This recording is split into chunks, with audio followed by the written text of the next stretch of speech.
علی حبیبک خیر الخلق کلہم۔ اللہ تبارک و تعالی جل جلالہ و اتم برہانہ و اعظم شانہ کی حمد و ثنا اور حضور نبی رحمت شفیع امت مالک کوثر و جنت احمد مجتبی حبیب کبریا جناب محمد مصطفیٰ صلی اللہ علیہ وآلہ وسلم کے دربار گوہربار میں عقیدتوں اور محبتوں کے پھول نچھاور کرنے کے بعد، عزیزان محترم، واجب الاحترام میرے بزرگوں، نمازی بھائیوں، خالق کائنات جل جلالہ کا فضل و کرم ہے، اس کی عطا اور اس کی توفیق سے اس کے پیارے گھر میں ہم سب جمع ہوئے ہیں۔ جمعۃ المبارک کی بابرکت ساعات جاری و ساری ہے، اور الحمدللہ ہر جمعہ ہم ایک عنوان لے کے چل رہے ہیں اور پھر اس کے تحت مختلف موضوع ہوتے ہیں۔ اللہ پاک کی معرفت کے حوالے سے آج بھی یہی سلسلہ آگے چلے گا، لیکن آج جو گفتگو ہے نا، ایسی کمال کی گفتگو ہے، ایسی محبت بھری گفتگو ہے، اور سنیں گے تو ایمان تازہ ہوگا۔ اس کے بعد ہم اپنی زندگی پر سننے کے بعد غور کریں گے نا، آج سے پہلے اور آج کے بعد میں کچھ نہ کچھ تبدیلی ضرور پائیں گے۔ اللہ پاک کی ذات کے حوالے سے، اس کی صفات کے حوالے سے جب ہم معرفت حاصل کر لیں گے تو آج کی گفتگو ہی کچھ ایسی ہی وہ خوبصورت اور حسین الفاظ پر مشتمل یہ گفتگو ہوگی۔ اللہ پاک ہمیں اول تا آخر تمام گفتگو، تمام بیان، خطاب سننے کی توفیق بھی عطا فرمائے اور عمل کی بھی توفیق عطا فرمائے۔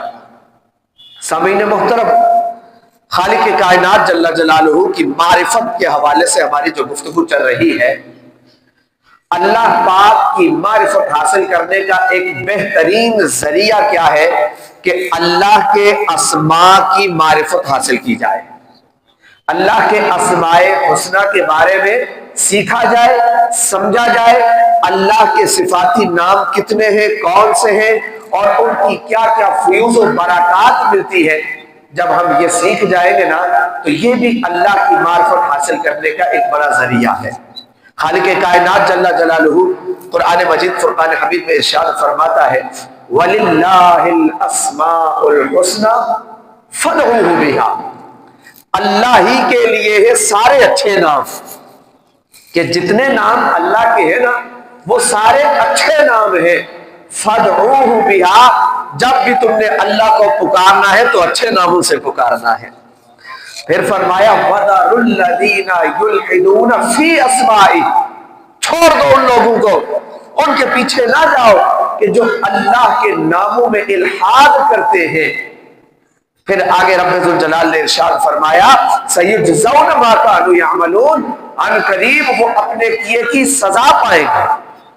اس آیت مقدسہ میں ذرا غور کیجئے، رب ذوالجلال نے فرمایا وَلِلَّهِ الْأَسْمَاءُ الْحُسْنَى فَادْعُوهُ بِهَا، سارے اچھے نام اللہ کے ہیں، اچھے نام جتنے بھی ہیں اللہ کے ہیں۔ اس آیت کا شان نزول کیا ہے؟ اس آیت کا شان نزول ہے کہ ایک صحابی رضی اللہ تعالی عنہ وہ اللہ کی عبادت کر رہے تھے، دعا کے لیے انہوں نے ہاتھ اٹھائے تو انہوں نے دعا کی یا اللہ یا رحمان۔ کتنے نام پکارے؟ کتنے نام پکارے؟ دو نام، یا اللہ یا رحمان۔ جب انہوں نے یہ دعا کے لیے یہ دو نام پکارے نا، ابو جہل خبیث پلید وہاں موجود تھا، بے وقوف اور جاہل تھا، جاہلوں کا سردار۔ اس نے جب یہ الفاظ سنے تو اس نے اپنی جہالت کا مظاہرہ کرتے ہوئے کہا کہ دیکھو وہ محمد صلی اللہ علیہ وسلم وہ تو کہتے ہیں ایک اللہ کی عبادت کرو، ایک اللہ کو پکارو، اس کے علاوہ اور کوئی معبود نہیں، اور انہی کا کلمہ پڑھنے والا یہ بندہ، ان پر ایمان لانے والا یہ بندہ دو معبودوں کو پکار رہا ہے۔ یعنی اس نے یہ گمان کیا کہ اللہ اور ہے اور رحمان اور ہے، اس نے یہ گمان کیا کہ یہ تو دو معبودوں کو پکار رہا ہے، جبکہ وہ تو کہتے ہیں ایک ہی معبود کو پکارنا ہے۔ جب اس نے یہ باتیں کی اپنے ذوق فاسد کے لحاظ سے اور اپنی جہالت کا مظاہرہ کیا نا، تو اس وقت یہ آیت مقدسہ نازل ہوئی کہ اللہ پاک نے فرمایا وَلِلَّهِ الْأَسْمَاءُ الْحُسْنَى، جتنے اچھے نام ہیں وہ اللہ ہے، رحمان ہے، رحیم ہے، ستار ہے، غفار ہے، قہار ہے، جبار ہے، رزاق ہے، خالق ہے، مالک ہے، رؤوف ہے، رحیم ہے، کریم ہے. یہ جتنے اچھے نام ہیں یہ سارے کے سارے نام ایک اللہ کے نام ہیں، کوئی اور معبود نہیں ہے. یہ سارے کے سارے نام کس کے ہیں؟ اللہ کے نام ہے. تم جس نام سے بھی پکارو گے اللہ کو ہی پکارنا کہلائے گا. یہ سب اچھے نام ہیں اللہ کے. تو یوں خالق کائنات جل جلالہ نے ابو جہل کی جہالت کا جواب دیا کہ کوئی یہ نہ سمجھے، ابو جہل ہو یا دنیا میں کوئی اور، کہ اگر اللہ کے علاوہ وہ کوئی اور نام، یہ لفظ اللہ کے علاوہ کوئی اور نام لیتا ہے، رحمان ہے، رحیم ہے، کریم ہے، تو اس سے مراد بھی کوئی اور نہیں بلکہ باری تعالیٰ کی ہی ذات مقدسہ اور مطہرہ ہے. پھر آگے بڑھتے ہیں. اب اسماء الحسنہ کی بات ہو گئی اس آیت مقدسہ میں کہ سارے اچھے نام کس کے ہیں؟ اللہ کے. اللہ کے سارے نام اچھے ہیں، جس نام سے پکارو اللہ کرم فرماتا ہے. رؤوف، رحیم، کریم، یہ سب اس کا نام ہے. علماء فرماتے ہیں اس آیت مقدسہ سے ہمیں تین باتیں پتہ چلتی ہیں. کتنی باتیں پتہ چلتی ہیں؟ تین باتیں. پہلی بات کہ جتنے اچھے نام ہیں اللہ کے وہ سارے اچھے ہیں، اچھے ہیں، کوئی برا نام اللہ کا نہیں ہے. وَلِلَّهِ الْأَسْمَاءُ الْحُسْنَى، اللہ کے سارے نام اچھے ہیں. اب دوسری بات کیا ہے؟ فَادْعُوهُ بِهَا، جب بھی تم نے اللہ کو پکارنا ہے تو اس کے اچھے ناموں سے پکارنا ہے. یہ دوسری بات کہ اللہ کو پکارنا ہے تو اچھے ناموں سے پکارنا ہے، اسماء حسنہ کے ذریعے پکارنا ہے. بندہ جب اسماء حسنہ کے ذریعے اللہ پاک کی بارگاہ میں دعا کرتا ہے رب ذوالجلال اس کی دعائیں قبول فرماتا ہے. اب آئیے اس کے میں بہت ساری فضائل و برکات یہاں بیان کرتا ہوں. صحابی رسول ہے حضرت انس بن مالک رضی اللہ تعالیٰ عنہ، وہ روایت کرتے ہیں، فرماتے ہیں کہ نبی علیہ الصلوۃ والسلام کی ایک صحابی، اور ان صحابی کی شان کے بڑے متقی اور بڑے پرہیزگار، بہت متقی، بہت پرہیزگار، اور اس کے ساتھ ساتھ وہ تجارت بھی کرتے تھے، تاجر بھی تھے. ایک ملک سے دوسرے ملک میں سامان تجارت لے آنا لے جانا، ایک شہر سے دوسرے شہر، ان کا یہ مشغلہ، یہ تجارت کا اصول ہے، تجارت کا انداز ہے. زہد و تقویٰ بھی ہے، ساتھ تاجر بھی ہے. فرماتے ہیں کہ ایک مرتبہ وہ صحابی رسول تجارت کی غرض سے ایک ملک سے دوسرے ملک کی طرف جا رہے تھے کہ راستے میں ایک ڈاکو نے حملہ کیا، حملہ آور ہو گیا. اس کے پاس اسلحہ بھی تھا، ہتھیار تھے، اور اس نے کہا اپنا سارا مال، سارا سامان میرے حوالے کر دو اور قتل کے لیے بھی تیار ہو جاؤ، تمہیں میں قتل کر دوں گا. وہ صحابی رسول کہنے لگے کہ دیکھو تمہیں میرا مال چاہیے نا، میں تمہیں اپنا مال دے دیتا ہوں، میرا مال لے لو، مجھے جانے دو، مجھے قتل نہ کرنا. اس نے کہا نہیں، میں تمہارا مال بھی لوں گا، تمہاری جان بھی لوں گا، تمہیں قتل کرنا ہے. جب اس نے دوبارہ یہ کہا پھر انہوں نے سمجھایا کہ قتل ناحق کر کے مزید تو گناہ کیوں کر رہا ہے. لیکن وہ ڈاکو باز نہ آیا، اس نے کہا مال بھی لوں گا اور قتل بھی کروں گا. تو اب صحابی رسول کہنے لگے اچھا یہ بات ہے تو ایسا کرتے ہیں تم مجھے تھوڑی سی مہلت دو، میں اللہ پاک کی بارگاہ میں سجدہ کر سکوں. کتنی پیاری ادا ہے. کہا مجھے اللہ کی پاک کی بارگاہ میں سجدہ کرنے کی مہلت دو. ڈاکو نے کہا جو کرنا ہے جلدی کر لو، پھر میں تمہیں قتل کر کے ہی یہاں سے جاؤں گا. اب جب یہ بات ہو گئی تو وہ بزرگ، وہ صحابی رسول، انہوں نے وضو کیا، 4 رکعت نفل ادا کیے، اور 4 رکعت نفل ادا کرنے کے بعد اب صحابی رسول نے جو دعا مانگی ہے نا وہ دعا میں آپ کے سامنے پیش کرتا ہوں. صحابی رسول دعا کرنے لگے اللہ پاک کی بارگاہ میں اسماء حسنہ کے ذریعے. کیسے؟ آپ نے دعا کی یا ودود، یا ذل عرش المجید، یا فعال لما یرید، اسألک بعزک الذی لا یرام وملک الذی لا یضام بنورک الذی ملأ ارکان عرشک ان تکفینی شر هذا اللص یا شر هذا اللص یا مغیث اغثنی یا مغیث اغثنی. اس کا ترجمہ کیا ہے؟ اے ودود، اے عرش مجید کے مالک، اے وقت جو ہمیشہ جو چاہے کرنے والا ہے، تیری عزت کی قسم میں تجھے تیری عزت کا واسطہ پیش کرتا ہوں، تیرے اس نور کا واسطہ تجھے پیش کرتا ہوں جس سے تیرا عرش روشن ہے. اتنی الفاظ میں ہے اللہ پاک کی بارگاہ میں دعا کر رہے ہیں اتنے خوبصورت الفاظ کے ساتھ. اور پھر آخر میں دعا کی کہ یا اللہ ان ساری جو میں نے تجھے واسطے پیش کیے ان کے صدقے مجھے اس چور کے شر سے, اس ڈاکو کے شر سے محفوظ فرما لے. اے مدد کرنے والے میری مدد فرما, اے مدد کرنے والے میری مدد فرما. صحابی رسول کہتے ہیں کہ ابھی نفل ادا کر کے 3 مرتبہ بھی یہ دعا پوری نہیں ہوئی تھی. کتنی مرتبہ؟ 3 مرتبہ بھی یہ دعا پوری نہیں ہوئی تھی.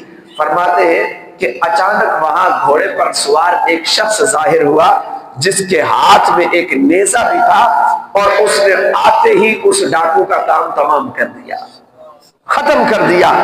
اب صحابی رسول کہتے ہیں کہ میرے دل میں اشتیاق بڑھا کہ یہ اچانک یہ مدد جو میری ہوئی ہے یہ آنے والا کہاں سے آیا. انہوں نے اللہ پاک کی بارگاہ میں دعا جو کی تھی رب نے دعا قبول کر لی تھی.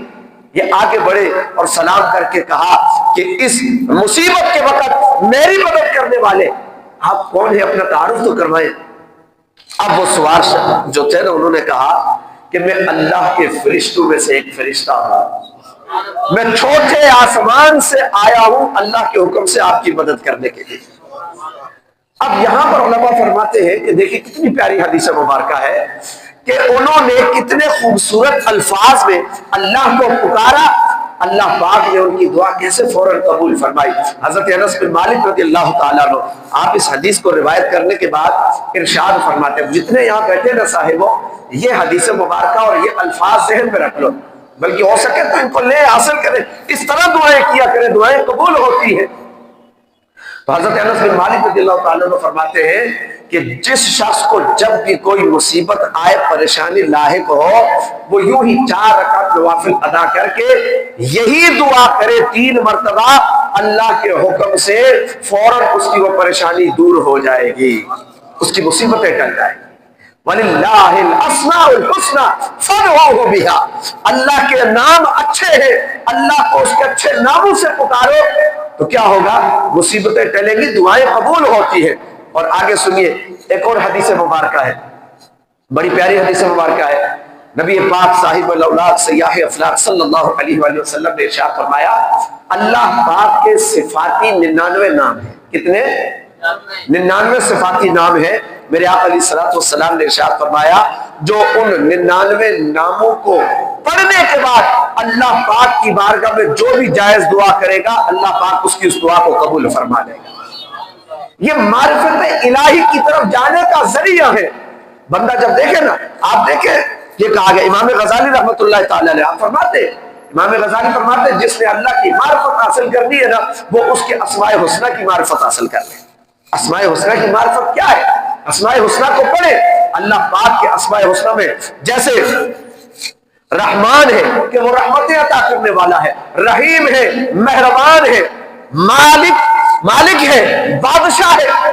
ان کے اگر معانی کی طرف غور کریں, ان کے مفاہیم میں جائے, بندہ کہاں سے کہاں پہنچ جاتا ہے. ایسے ہی آپ دیکھیں رزاق ہے, ہمیں رزق کون دیتا ہے؟ اللہ تبارک و تعالی. اگر ایک چھوٹا سا کیڑا ہے, چیونٹی ہے, اس کو بھی رزق اللہ پاک کی ذات عطا کرتی ہے, اللہ اسے رزق عطا کرتا ہے. کوئی بادشاہ ہے تو اسے بھی رزق اللہ پاک عطا کرتا ہے. اللہ پاک کے ناموں میں بندہ غور کرتا چلا جائے, اللہ قادر مطلق ہے, اس کے قدرت کے کیا باتیں ہیں ان کو کس طرح سمجھنا ہے یہ بھی ایک باقاعدہ علم ہے. اللہ رب العالمین حکیم ہے, اللہ رب العالمین کے لیے کون سے الفاظ استعمال کرنے چاہیے. پورا اسماء حسنہ کا بندہ جب اس کی معرفت حاصل کر لیتا ہے, امام غزالی فرماتے ہیں وہ اللہ کی بھی معرفت حاصل کر لیتا ہے. اب آئیے ایک اور حدیث مبارکہ میں آپ کے سامنے پیش کرتا ہوں اسماء حسنہ کے حوالے سے, کہ جو اسماء حسنہ اللہ پاک کو اچھے ناموں سے یاد کرتا ہے, اچھے ناموں سے دعا کرتا ہے, اللہ پاک اس کی دعائیں قبول فرماتا ہے. اور اچھے ناموں سے دعا کرنا یہ اللہ کو بھی پسند ہے, اللہ کے حبیب کو بھی پسند ہے. ام المؤمنین حضرت سیدہ عائشہ صدیقہ طیبہ طاہرہ رضی اللہ تعالیٰ عنہ آپ فرماتی ہیں میں نے ایک مرتبہ رحمت عالم صلی اللہ علیہ وسلم کی بارگاہ میں عرض کیا یا رسول اللہ صلی اللہ علیہ وسلم مجھے اللہ کا وہ اسم اعظم یا وہ اسماء حسنہ ارشاد فرمائیے, وہ برکت والا نام بتائیے کہ جس کے برکت سے، جس کے ذریعے میں اللہ سے دعا مانگوں اور اللہ میری دعا قبول فرما لے۔ یہ کون کہہ رہا ہے؟ تمام ایمان والوں کی ماں، مؤمنین کی ماں حضرت عائشہ صدیقہ رضی اللہ تعالیٰ عنہ۔ تو پیارے آقا علیہ الصلوۃ والسلام نے ارشاد فرمایا، اے عائشہ 2 رکعت نفل ادا کرو، وضو کرو، 2 رکعت نفل ادا کرو، پھر دعا مانگنا، میں تمہیں دعا کا طریقہ سکھاتا ہوں۔ حضرت عائشہ رضی اللہ تعالیٰ عنہ فرماتی ہے کہ میں نے اس کے بعد وضو کیا، 2 رکعت نفل ادا کیے، نفل ادا کر کے جیسے ہی میں نوافل سے فارغ ہوئی نا، فرماتی ہے کہ آقا علیہ الصلوۃ والسلام نے پہلے ایک دعا کر دی۔ آقا علیہ الصلوۃ والسلام نے اللہ پاک کی بارگاہ میں دعا کی، اللہم وفق، اے اللہ عائشہ کو توفیق عطا فرما، خوبصورت انداز میں دعا کرنے کی۔ اب حضرت عائشہ صدیقہ طاہرہ رضی اللہ تعالیٰ عنہ آپ فرماتی ہے، میں نے اللہ پاک کی بارگاہ میں یوں دعا کی، وہ الفاظ کیا ہیں، خوبصورت الفاظ آپ نے دعا کی، اللہم انی اسألک بجمیع اسمائک الحسنی علمنا او ما علمنا۔ اب یہ انداز دیکھیں، آپ نے دعا کی، اے اللہ میں تجھ سے دعا کرتی ہوں بجمیع اسمائک الحسنی، تیرے تمام اسماء حسنہ کے ذریعے، ما علمنا ومنہا وما لم نعلم، جن کو میں جانتی ہوں اور جن کو میں نہیں جانتی، تیرے جو اسماء حسنہ ہے میں ان سب اسماء حسنہ کے ذریعے تجھ سے دعا مانگتی ہوں۔ وَأَسْأَلُكَ بِاسْمِكَ الْعَظِيمِ الْأَعْظَمِ وَالْكَبِيرِ الْأَكْبَرِ وَالَّذِي مَنْ دَعَاكَ بِهِ أَجَبْتَهُ وَمَنْ سَأَلَكَ بِهِ أَعْطَيْتَهُ۔ اے اللہ میں تجھ سے دعا مانگتی ہوں کہ جو تجھ سے دعا مانگتا ہے تو اس کی دعا قبول کرتا ہے، جو تجھ سے سوال کرتا ہے تو اس کا سوال پورا کرتا ہے۔ مولا میں بھی تجھ سے سوال کرتی ہوں، دعا مانگتی ہوں۔ جیسے ہی یہ دعا کی نا، میرے آقا علیہ الصلوۃ والسلام نے ارشاد فرمایا، اے عائشہ تم نے خوبصورت الفاظ میں دعا کی ہے۔ تو یہ انداز ہے دعا کرنے کا۔ آج ہمارا انداز کیا ہے؟ ہم لوگ کہتے ہیں نا جی دعائیں کرتے دعائیں قبول نہیں ہوتی، دعا کا انداز کیا ہے؟ اللہم صلی علی سیدنا محمد وعلی بارک وسلم ربنا پھر چلے گئے اور اللہ سے مانگ رہے۔ اللہ سے مانگنے کے آداب ہے، دعا مانگنے کے آداب ہے۔ اللہ کو اسماء، مجھے بتائیں دنیا میں کوئی بندہ ہے اگر ہمیں اس سے کوئی پیسہ لینا ہو، قرضہ لینا ہو، تھوڑا جا مکھن شکن نہ دے یا نہ دے، تھوڑا جا یار ماشاءاللہ آپ تو اللہ نے آپ کو بڑا دیا، بڑے سخی ہیں آپ، بڑے مالدار ہیں، بڑے بعد میں آ جائے تھوڑا جا ہمارا مسئلہ نے پیسے دے چھوڑا، یہی کرتے نا کام، مجھے ضرورت ہے۔ علماء فرماتے، صوفیاء فرماتے، یہ دنیا والوں کے سامنے چاپلوسی کرنے کے بجائے حقیقت سے صدق کے دل سے آؤ نا اللہ پاک کی بارگاہ میں دعا مانگو تو صحیح۔ ہاتھوں کو اٹھاؤ، ہمارے ہاتھ کیا ہوتے ہیں یہاں، اور دوسرے سے مانگتے تو یوں ہوتے۔ فرماتے ہیں جب دعا کرو ہاتھوں کو اٹھاؤ، یہ دونوں ہاتھ سینے کی سیدھ میں ہو، کندھے کی سیدھ میں ہو، چہرے کی سیدھ میں ہو، یا اتنے بلند ہو کہ بغلوں کی سفیدی نظر آنے لگے۔ یہ دعا کا انداز ہے۔ فرمایا گیا دعا کا قبلہ آسمان ہے، یعنی جب دعا کرنی ہے ہاتھوں کا رخ بالکل سیدھا آسمان کی طرف ہونا چاہیے۔ اور پھر ایک بزرگ ہیں وہ تو فرماتے ہیں مجھے تو حیرانگی ہوتی ہے لوگوں پر، دعا مانگ رہے اللہ سے، ہاتھ یوں رکھے، ان نہیں رہی مولا ان نہیں رہی، اور اللہ سے مانگ رہے ہو تو کھل کے مانگو، اللہ عطا کرنے والا ہے، اللہ کے پاس خزانے میں اس کی کمی ہوتی نہیں ہے، وہ جتنا دیتا ہے اس کے خزانے میں ذرہ ذرہ ذرہ برابر بھی کمی نہیں آتی۔ مانگنے والا ہونا تو جو مانگتا ہے، بھی میں نے آپ کے سامنے وہ صحابی رسول کا واقعہ پیش کیا کہ صحابی رسول نے کس انداز میں دعا کی، کیسے ان کی دعا پوری ہوئی، کیسے ان کی دعا قبول ہوئی۔ جو گڑ گڑا کر دعائیں مانگتا ہے اللہ پاک کی بارگاہ میں یقین کامل کے ذریعے دعائیں مانگتا ہے، رب ذوالجلال دعائیں قبول فرماتا ہے۔ رب فرماتا ہے تم دعا کرو میں قبول کروں گا، رب دعائیں قبول فرماتا ہے۔ لیکن کوئی مانگنے والا مانگے تو صحیح، مانگنے کا انداز۔ ایک واقعہ یاد آ گیا، ایک شخص وہ کعبۃ اللہ کے پاس کھڑے ہو کر دعا مانگ رہا تھا، نابینا شخص دعا مانگ رہا ہے، یا اللہ مجھے آنکھیں دے دے، یا اللہ مجھے آنکھیں دے دے، اللہ مجھے آنکھیں دے دے۔ اس وقت بادشاہ کا وہاں سے گزر ہوا، وہ بھی طواف کر رہا تھا، تو بادشاہ نے دیکھا یہ بندہ دعا مانگ رہا ہے۔ بادشاہ نے پوچھا کہ یہ بتاؤ کہ کیا دعا مانگ رہے ہو؟ بس اللہ مجھے آنکھیں دے دے۔ کتنے عرصے سے مانگ رہے یہ دعا؟ کافی عرصہ ہو گیا بادشاہ سلامت، یہیں پہ ہوں اور بس دعا مانگ رہا ہوں، ابھی تک آنکھیں نہیں ملی، نہیں ملی۔ اچھا، بادشاہ بھی نیک بندہ تھا نا، بادشاہ نے کہا میں جا رہا ہوں ایک کام کے سلسلے میں، طواف ہو گیا، میں کام کے سلسلے میں جا رہا ہوں، میرے واپس آنے تک اگر تیری آنکھیں نہ آئی نا تیری گردن اڑا دوں گا۔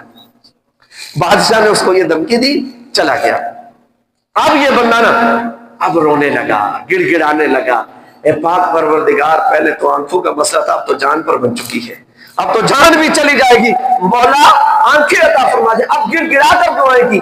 بادشاہ سلامت کے آنے سے پہلے ہی اللہ پاک نے اس کو قوت بینائی عطا فرما دی تھی، قوت بینائی مل گئی۔ حکایات لکھا ہے کہ وہ جو وزراء مشیر وغیرہ وہ لوگ حیران ہوئے، کہا بادشاہ سلامت آپ نے اس کو دھمکی کیوں دی؟ آپ تو نیک سے، قتل و غارت یہ تو ہوتا ہی نہیں ہے۔ بادشاہ نے کہا میں نے کون سا قتل کرنا تھا، وجہ یہ ہے یہ اللہ سے مانگ رہا تھا، اس کو مانگنے کا طریقہ نہیں آتا، رب سے مانگتے کس طرح ہے، اتنے عرصے سے کہہ رہا ہے میں دعا مانگ رہا ہوں قبول نہیں ہوتی، وہ رب تو فرماتا ہے مجھے ایک مرتبہ پکارو میں تمہیں بے شمار نعمتیں عطا کروں گا، لیکن اس کو مانگنے کا طریقہ نہیں آتا، اس کو آنکھیں نہیں ملی۔ جب میں نے اس کو قتل کی دھمکی دی، اب اس کے اندر گڑگڑاہٹ پیدا ہوئی، اب یہ گھبرایا اور اب ذوق اور شوق سے گڑ گڑا کر جب اس نے صدق کے دل سے اللہ پاک کی بارگاہ میں دعا کی نا تو دعا بھی قبول ہو گئی۔ تو یہی انداز ہے دعائیں مانگنے کا، وَلِلَّهِ الْأَسْمَاءُ الْحُسْنَى فَادْعُوهُ بِهَا۔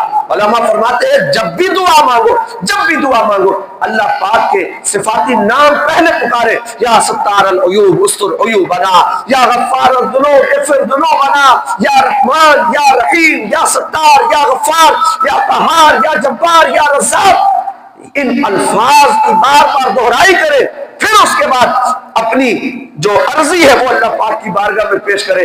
علیم بذات الصدور ہے وہ ذات، وہ تو دلوں کے احوال سے ہی باخبر ہے، بس یہ اس کی شان ہے، یہ اس کی کرم نوازی ہے، اس کو پسند آتا ہے کہ مجھے بندہ پکارے، میرے صفاتی ناموں کے ذریعے پکارے، میں اس کو اور عطا کروں۔ تو جب بھی دعا کرنی ہے اسی طرح اسماء حسنہ کے ذریعے ہم نے دعا کرنی ہے۔ اب اسماء حسنہ کی مزید فضیلت، اللہ کی معرفت حاصل کرنی ہے تو اسماء حسنہ کا ہم نے معرفت حاصل کرنی ہے۔ صحابی رسول حضرت سیدنا ابو ہریرہ رضی اللہ تعالیٰ عنہ، آپ اس حدیث کے راوی ہیں، ارشاد فرماتے ہیں کہ کریم آقا صلی اللہ علیہ وآلہ وسلم نے ارشاد فرمایا جو اللہ پاک کے صفاتی 99 نام یاد کر لے، یہ قرآن پاک کے شروع میں لکھے ہوتے ہیں، احادیث میں جو وہ نام ہے نا وہ نام قرآن پاک کے بعض ایسے ہیں کہ وہ شروع میں انہوں نے دیے ہوئے، تو یہ اس حدیث کے راوی حضرت ابو ہریرہ اور فرمانے والے میرے آقا علیہ الصلوۃ والسلام کیا فرمایا، جو اللہ پاک کے صفاتی 99 نام یاد کر لے اللہ پاک اسے جنت میں داخل فرمائے گا۔ کتنی پیاری فضیلت ہے۔ اب یہ کوئی مشکل بھی نہیں ہے یہ نام یاد کرنا، اگر ہم غور کریں، تھوڑا سا ہمت کریں، روزانہ 5 6 8 10 نام مصر کر لیں، یاد کریں گے، 99 صفاتی نام یاد کرنے میں اتنا وقت نہیں لگے گا، لیکن آقا علیہ الصلوۃ والسلام نے جو بیان فرما دیا کہ کیا ہے وہ جنت میں جائے گا اللہ پاک کے فضل و کرم سے، تو یہ کتنا آسان عمل ہے جنت میں جانے کا۔ اسماء حسنہ ہم نے یاد کرنے ہیں، اللہ دنیا میں بھی نعمتیں عطا کرے گا اور جنت میں بھی نعمتیں عطا کرے گا۔ یہ رب کی شان کریمی ہے، یہ رب کی شان رحیمی ہے، رب اتنا عطا کرتا ہے، بس کوئی مانگنے والا تو آئے، کوئی اس کے اسماء حسنہ کو سمجھنے والا تو آئے۔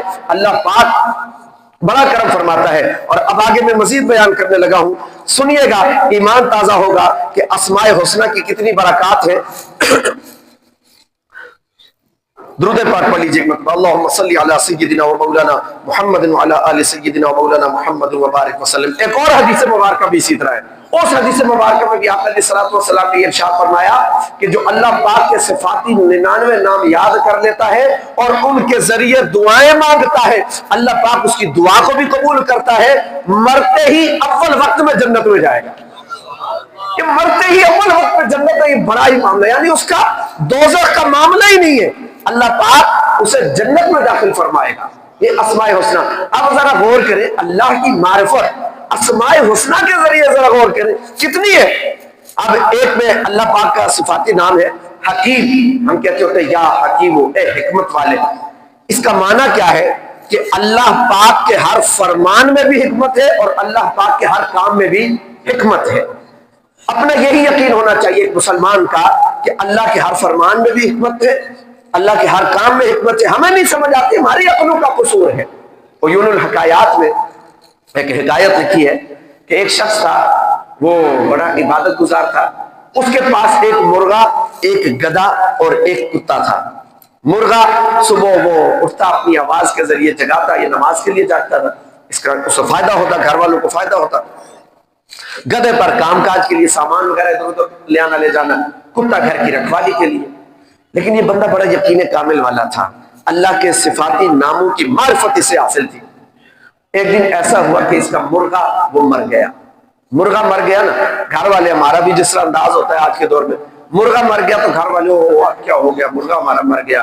لیکن اس نے پتہ کیا کہا، اللہ کے ہر کام میں حکمت ہے، اس کے ہر کام میں بہتری ہے.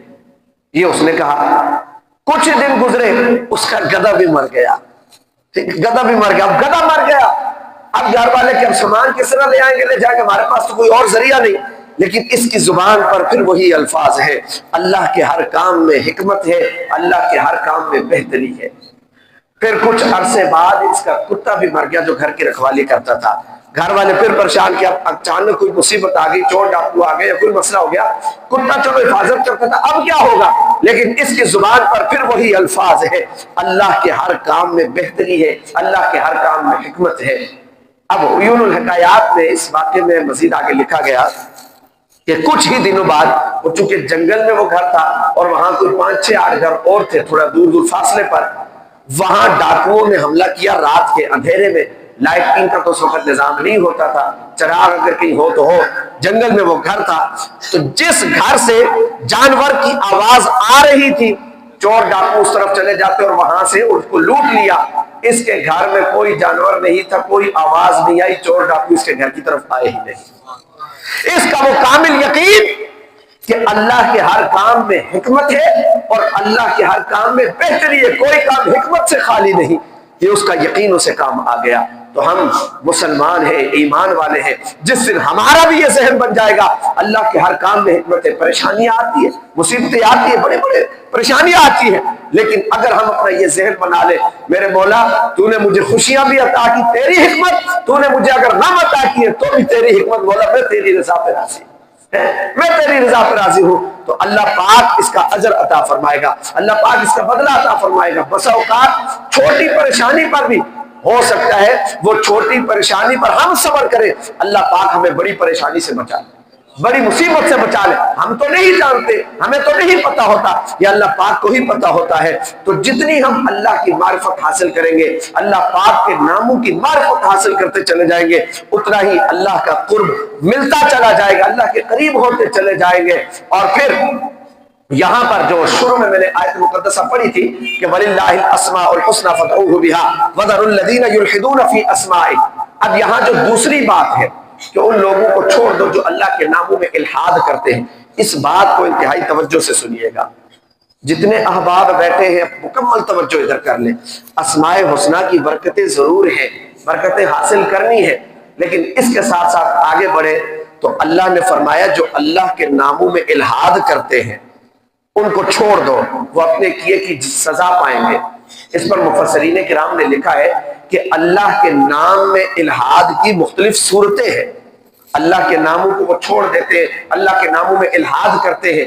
اس کی ایک صورت یہ ہے کہ اللہ کے لیے ایسے الفاظ کا استعمال کرنا جو اس کی شان و عظمت کے لائق نہ ہو، یہ بھی الحاد کہلاتا ہے. اور اللہ نے کیا فرمایا، جو اللہ کے ناموں میں الحاد کرے انہیں کیا کر دینا ہے، چھوڑ دینا. انہیں کیا کر دینا، سارے بولے چھوڑ دینا ہے. مفسرین کرام نے کیا فرمایا، سورت نمبر 1 کیا ہے، جو نام اللہ کی شان و عظمت کے لائق نہیں وہ نام اللہ کے لیے نہ استعمال کیا جائے، وہ لفظ اللہ کے لیے نہ استعمال کیا جائے. مثال کے طور پر بالکل توجہ سے سنیے گا، یہاں پر ہم اپنے معاشرے میں کیا کہتے ہیں ایک دوسرے کو، بس اوقات ہو جی میاں جی کیا حال ہے، کہتے نہیں کہتے فلانے میاں جی، فلانے میاں جی. حتیٰ کہ اس کا ایک معنی شوہر بھی لیا جاتا ہے. ایسے ہی علماء نے فرمایا ہے اللہ پاک کے نام کے ساتھ میاں کا لفظ استعمال کرنا یہ ناجائز ہے. لوگ کہتے ہیں اللہ میاں دیکھ رہا ہے، اللہ میاں نہیں. اللہ پاک کے نام کے ساتھ میاں کا لفظ استعمال کرنا بھی الحاد کہلاتا ہے. ٹھیک ہے، اب ہم یہ یہاں سے سیکھ کر جائیں، دوسروں کو سکھائیں بھائی اللہ کے نام کے ساتھ میاں کا لفظ استعمال نہیں کرنا، کیونکہ میاں کا لفظ یہ اللہ کے لیے نہیں، یہ دنیا والوں کے لیے استعمال ہوتا ہے. اللہ پاک کے لیے اللہ نے خود کیا فرمایا، للہ الاسماء الحسنى فادعوه بها، اسے اچھے ناموں سے پکارنا ہے. میاں کا لفظ اللہ کے لیے استعمال نہیں کر سکتے. اسی کے ساتھ ساتھ مزید بہت سارے الفاظ ہیں. شافی ایک لفظ ہے، شفا دینے والا، شافی شفا دینے والا۔ اللہ کے لیے شافی لفظ کو استعمال کر سکتے ہیں، لیکن لفظ طبیب اللہ کے لیے استعمال نہیں کر سکتے، کیونکہ طبیب کا معنی ہے پیشہ ور معالج۔ ٹھیک ہے، کیا اللہ پاک ہمیں صحت عطا کرتا ہے کوئی اس کی پیشہ وری ہے یہ؟ نہیں، اللہ کو شافی تو کہہ سکتے ہیں، لیکن اللہ پاک کے لیے لفظ طبیب استعمال نہیں کر سکتے، یہ بھی الہاد کہلاتا ہے۔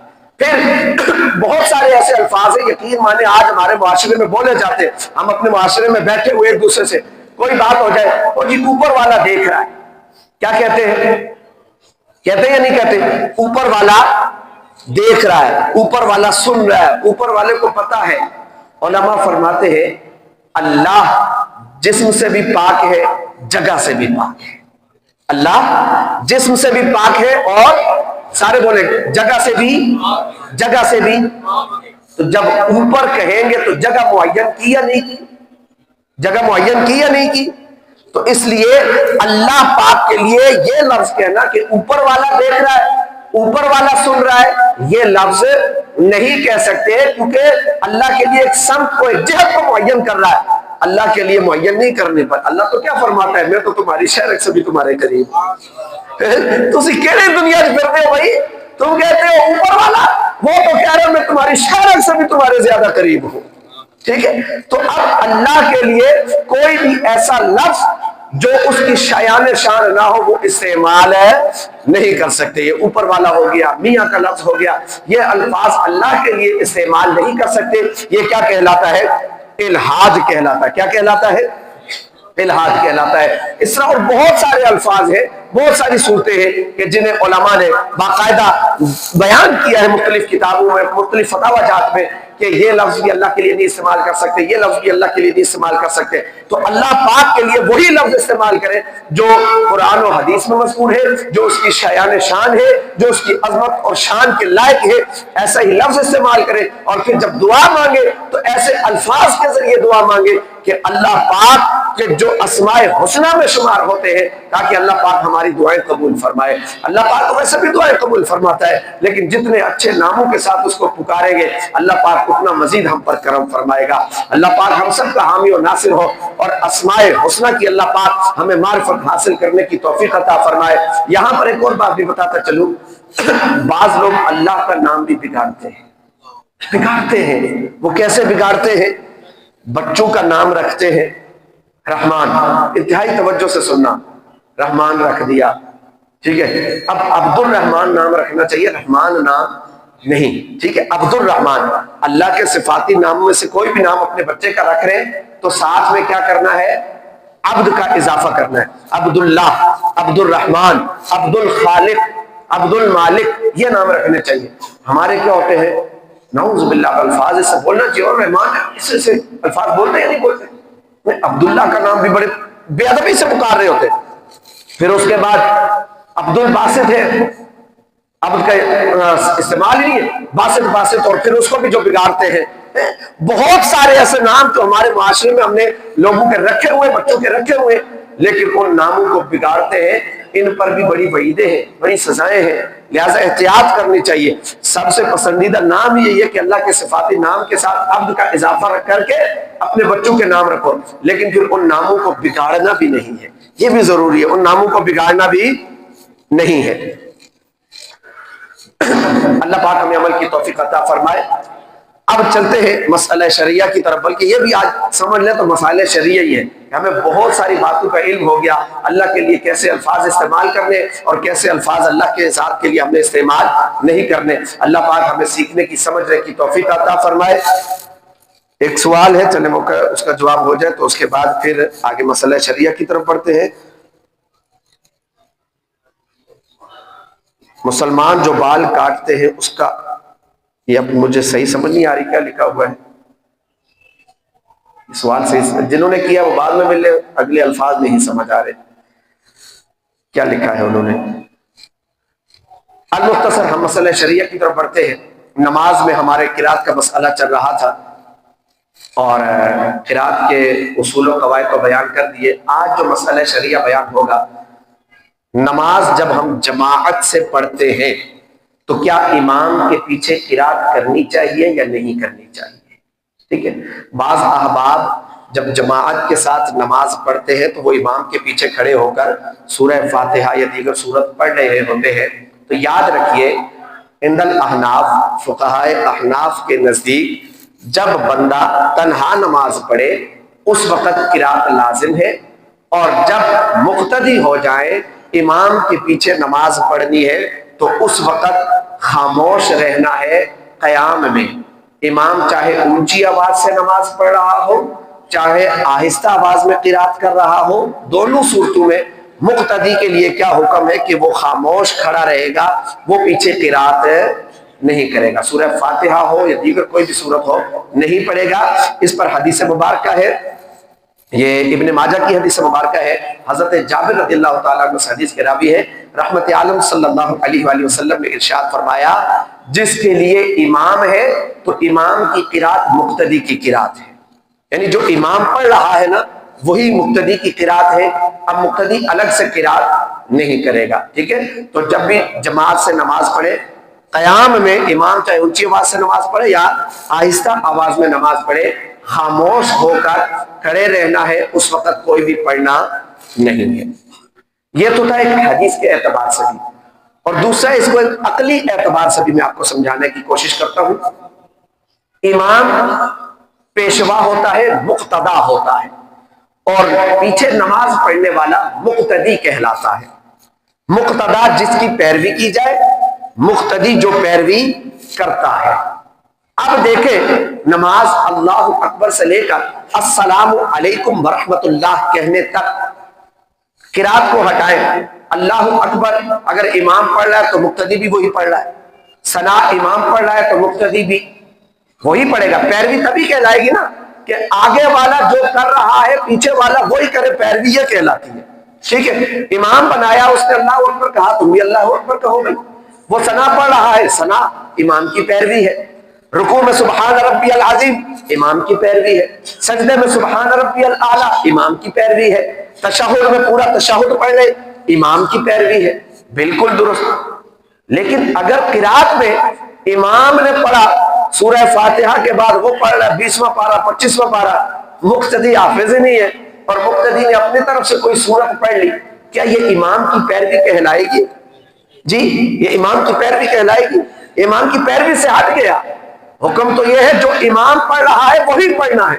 تو اب بات یہ ہے، اور وہ بھی صرف تسبیحات اور دیگر ارکان میں۔ قیام کے حوالے سے واضح حدیث مبارکہ ہے، آقا علیہ الصلوۃ والسلام نے ارشاد فرما دیا امام کی قرات مقتدی کی قرات ہے، لہذا مقتدی نے کیا کرنا ہے؟ خاموش رہنا ہے، امام کے پیچھے قرات نہیں کرنی، تبھی اس کی نماز ہوگی، ورنہ یہ مکروہ تحریمی ہے اور نماز اس کی واجب الاعادہ ہے، اسے نماز دوبارہ پڑھنی پڑے گی۔ اللہ پاک ہمیں عمل کی توفیق عطا فرمائے اور اپنی نمازیں ہمیں درست کر کے پڑھنے کی توفیق عطا فرمائے۔ ایک اور بات بھی سماعت فرما لیجئے، جمعے والے دن آتے ہیں یا دیگر نمازوں میں بھی موبائلوں کا بھی بڑا مسئلہ ہے، موبائلوں کا بھی احتیاط کیا کریں۔ میوزک تو باہر بھی منع ہے، مسجد میں بدرجہ اولیٰ یہ منع ہو جاتا ہے، لیکن ٹیونز بج رہی ہوتی ہے، نمازوں میں بھی اس کا خیال کیا کریں۔ جس کی نماز کی حالت میں یا مسجد میں موبائل کی ٹیون یا میوزیکل ٹیون بجی، اس پر توبہ لازم ہے، یاد رکھیے اس پر توبہ لازم ہے۔ اللہ پاک کی بارگاہ میں اس گناہ سے، یہ کبیرہ گناہ ہو جاتا ہے، اس پر توبہ لازم ہے کہ وہ معافی مانگے، ٹھیک ہے؟ یہ بھی لازم ہے۔ پھر صفوں کے حوالے سے چونکہ بارہا کہا جاتا ہے کہ بھائی پہلے ہی صفیں مکمل کر لیا کریں، تو یاد رکھیں صفیں سیدھی کرنے کا بہت سخت حکم ہے کہ اپنی صفوں کو سیدھی رکھنا ہے، صفوں کو ٹیڑھا نہیں کرنا، صفوں کو ملا کر رکھنا ہے۔ لیکن نماز کھڑی ہو جاتی ہے، اس کے بعد بھی پیچھے سے وہ آوازیں ہوتی ہے آگے آ جائے، ادھر آ جائے، ادھر آ جائے، تو جو آگے پہلے آ گئے کوشش کیا کریں وہ پہلی صفوں میں صف در صف بیٹھے اور اپنی صفوں کو مکمل کریں، تاکہ بعد میں آنے والوں کے لیے بھی کوئی پریشانی نہ ہو، ہماری صفیں بھی درست ہوں، ہمارے دل بھی درست ہو، ہمارا قبلہ بھی درست ہو۔ اللہ پاک ہم سب کا حامی و ناصر ہو، آمین بجاہ النبی الامین صلی اللہ علیہ وآلہ وسلم۔ سنت عطا